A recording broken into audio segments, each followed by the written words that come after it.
కాళేశ్వరం ప్రాజెక్టుకి సంబంధించి మరి దాని నిర్మాణం అంటే మనం ఆ రోజు 14-19లో చంద్రబాబు నాయుడు గారు ముఖ్యమంత్రిగా ఉన్నారు. ఆ సమయంలో కాళేశ్వరం ప్రాజెక్టు పనులు వాళ్ళు ప్రారంభించుకున్నారు. తర్వాత మరి జగన్మోహన్ రెడ్డి గారు కూడా ముఖ్యమంత్రిగా ఆ కాళేశ్వరం ప్రాజెక్టుకి పోయి రిబ్బన్ కట్ చేశారు. ఆ కాళేశ్వరం ప్రాజెక్టుకి కొబ్బరికాయ కొట్టినటువంటి విషయం మీ అందరికీ తెలుసు. అదేవిధంగా జగన్మోహన్ రెడ్డి గారు ప్రగతి భవన్కి మీటింగ్స్ కూడా వెళ్ళినటువంటి విషయం మీ అందరికీ తెలుసు. అదేవిధంగా కేసీఆర్ గారు కూడా రాయలసీమ నగరి వచ్చినటువంటి విషయం కూడా మీ అందరికీ తెలుసు. మరి ఆ రోజు కేసీఆర్ గారు ఏం మాట్లాడారో ఒక్కసారి ఒక వీడియో ఆ రోజు కూడా ఒక్కసారి ప్లే చేయమా. ఆ రోజు చాలా క్లియర్గా మరి ఆ రోజు కేసీఆర్ గారు కూడా ఈ యొక్క గోదావరి నీటిని శ్రీశైలం ప్రాజెక్టు ద్వారా రాయలసీమకు తరలిస్తామని, రాయలసీమను రతనాల సీమగా మార్చేందుకు కట్టుబడి ఉన్నామని కేసీఆర్ అన్నారు.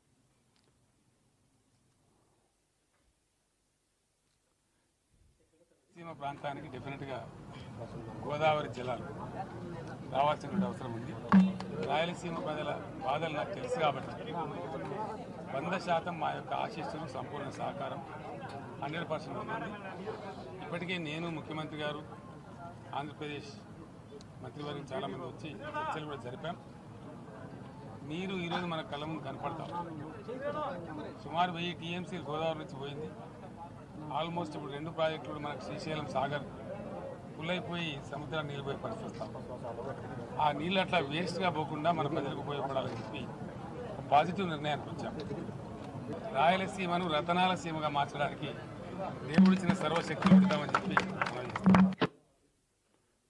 ఒకసారి అంటే ఈ రకంగా మరి ఏదైతే మరి ఆ రోజు కేసీఆర్ గారు మాట్లాడిన మాటలు మీరు స్పష్టంగా అయినటువంటి పరిస్థితి. రాయలసీమను రతనాల సీమగా మారుస్తామని ఆయన చెప్పినటువంటి పరిస్థితి. తక్కువ నష్టం మరి ఏదైతే కృష్ణా గోదావరిని అనుసంధానం అంటే ఏదైతే ముఖ్యమంత్రులు కేసీఆర్ జగన్ నిర్ణయం కృష్ణా గోదావరిలో అనుసంధానం రాయలసీమ రతనాల సీమగా మారుస్తా తెలంగాణ ముఖ్యమంత్రి కేసీఆర్ ప్రకటన.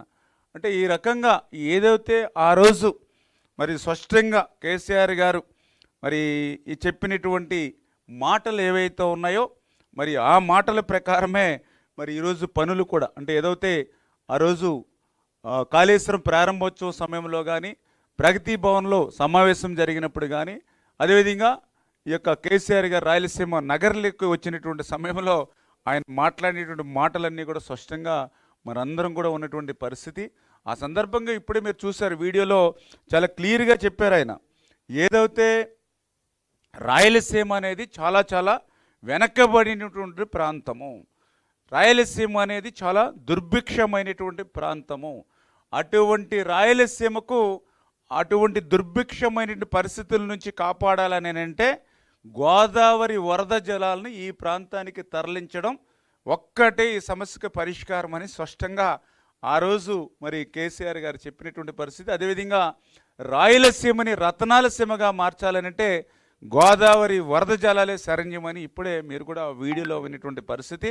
అంటే ఆ రోజు ముఖ్యమంత్రిగా ఉన్నప్పుడు మరి ఆయన గోదావరి వరద నీరు రాయలసీమకి తరలింపు ఒక్కటే మార్గం అని చెప్పి మరి ఈరోజు ప్రతిపక్షంలో ఉన్నప్పుడు అభ్యంతరం చెప్పడంలో ఎంతవరకు సమంజసమో ఈవేళ విజ్ఞులైనటువంటి మరి ప్రజలందరూ కూడా మరి ఆలోచన చేయాలని చెప్పేసి కూడా మీ ద్వారా కూడా మరొక్కసారి అందరికి కూడా తెలియజేసుకుంటూ మరి ఆ రకంగా ఏదైతే కేసీఆర్ గారు కానీ ఆ రోజు ఉన్నటువంటి ముఖ్యమంత్రిగా ఆయన ఏదైతే రాయలసీమకు రతనాల సీమగా మార్చాలనేటువంటి విధంగా గోదావరి వరద జలాలు తీసుకురావాలని ఏదైతే చెప్పాడో మరి దాన్నే ఈరోజు ఆచరణలో చూపిస్తున్నామని చెప్పి తెలియజేసుకుంటూ మరి అదేవిధంగా ఏదైతే మీ అందరికీ తెలుసు జగన్మోహన్ రెడ్డి గారు కూడా ఆ రోజు అసెంబ్లీలో కూడా మేము కూడా అసెంబ్లీలో ఆ రోజు ఎమ్మెల్యేగా నేను కూడా ఉన్నా. ఆ రోజు కూడా జగన్మోహన్ రెడ్డి గారు అసెంబ్లీలో చెప్పాడు చాలా క్లియర్గా ఎవరైతే కేసీఆర్ గారికి జగన్మోహన్ రెడ్డి గారికి మధ్య జరిగినటువంటి సంభాషణ గారికి మనకు ఉన్న సత్సంబంధాల దృష్ట్యా కేసీఆర్ గారు నిజంగా ఆయన ఇంకా మెగ్నానిమిటీ చూపిస్తున్నాడు అని చెప్పి హర్షించాల్సిన పరిస్థితుల్లో వాస్తవం అధ్యక్ష ఇది మనకు గోదావరి నీళ్లను మనం గోదావరి నీళ్లను శ్రీశైలంకు తీసుకొని పోయే కార్యక్రమం జరుగుతా ఉంది అని అంటే, గోదావరి నీళ్లను మనం నాగార్జున సాగర్కు తీసుకొని పోయే పరిస్థితి జరుగుతా ఉంది అని అంటే, గోదావరి నీళ్లతో మనం కృష్ణా ఆయకట్ మనం స్థిరీకరించే పరిస్థితి జరుగుతా ఉంది అని అంటే, నిజంగా అదే గోదావరి నీళ్లు మన రాష్ట్రంలో నుంచి, మన పోలవరం దిగువ నుంచి మనం తీసుకోవడం లేదు. He was magnanimous. తన రాష్ట్రం నుంచి గోదావరి నీళ్లను we are taking it to Srisailam, we are taking it to Nagarjuna Sagar. ఆయన రాష్ట్రం నుంచి. ఇది నిజంగా ఆయన మెగ్నానిమిటీ. ఓకే, ఇప్పుడే క్లియర్గా మీరు అందరూ కూడా వినడం జరిగింది. ఆ రోజు కేసీఆర్ గారు గోదావరి ఎగువ ప్రాంతం నుంచి నీళ్ళు ఇస్తూ ఉన్నారు. ఆ రోజు తెలంగాణ భూభాగం నుంచి మనకు నీళ్ళు ఇస్తూ ఉన్నారు. ఇది మ్యాగ్ననమస్. మనం దీనికి అభినందనలు తెలియజేయాలంటే నేను అడుగుతూ ఉన్నా, మరి గోదావరి ఎగువ ప్రాంతం నుంచి, అందులో కూడా రికార్డ్స్ కూడా ఉన్నాయి, రోజుకి 4 టీఎంసీల నీరు చొప్పున దగ్గర దగ్గర 100-120 రోజులు వరద జలాలు ఉంటే దగ్గర దగ్గర 400-450 టీఎంసీల నీరుని గోదావరి ఎగువ ప్రాంతం నుంచి శ్రీశైలంకి, నాగార్జున సాగర్కి తీసుకోవచ్చు అని చెప్పి ఆ రోజు చెప్పినటువంటి పరిస్థితి ఇద్దరు ముఖ్యమంత్రులు కూడా. అంటే గోదావరి ఎగువ ప్రాంతం నుంచి తీసుకోవడానికి అంగీకరించినటువంటి ముఖ్యమంత్రులు నాడు, మరి నేడు గోదావరి దిగువ ప్రాంతం నుంచి, ఎందుకంటే గోదావరి దిగువ ప్రాంతం అంటే ఇంక ఎవ్వరికి కూడా అవసరం లేనిటువంటి నీరు, ఎవరికి కూడా ఉపయోగపడేటువంటి నీరు.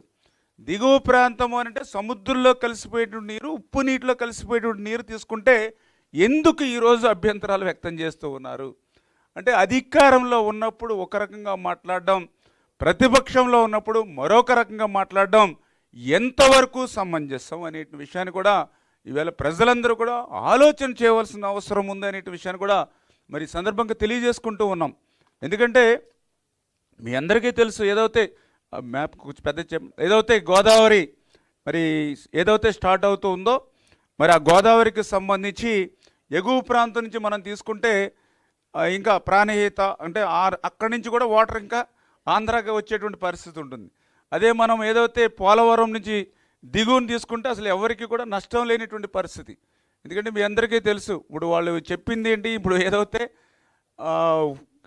గోదావరికి సంబంధించి మరి పైన ప్రాంతం నుంచి తీసుకుంటామని చెప్పడం జరుగుతుంది. అదే మనం తీసుకునేది దిగువ ప్రాంతం నుంచి. అంటే వాళ్ళు ఎగువ ప్రాంతం నుంచి అంటే ఎంతో కొంత ఇంకా కొంతమేర వాళ్ళ యొక్క నీటి అవసరాలకి ఎంత ఇబ్బంది వస్తుందో కొంతమేర ఉంటుందేమో.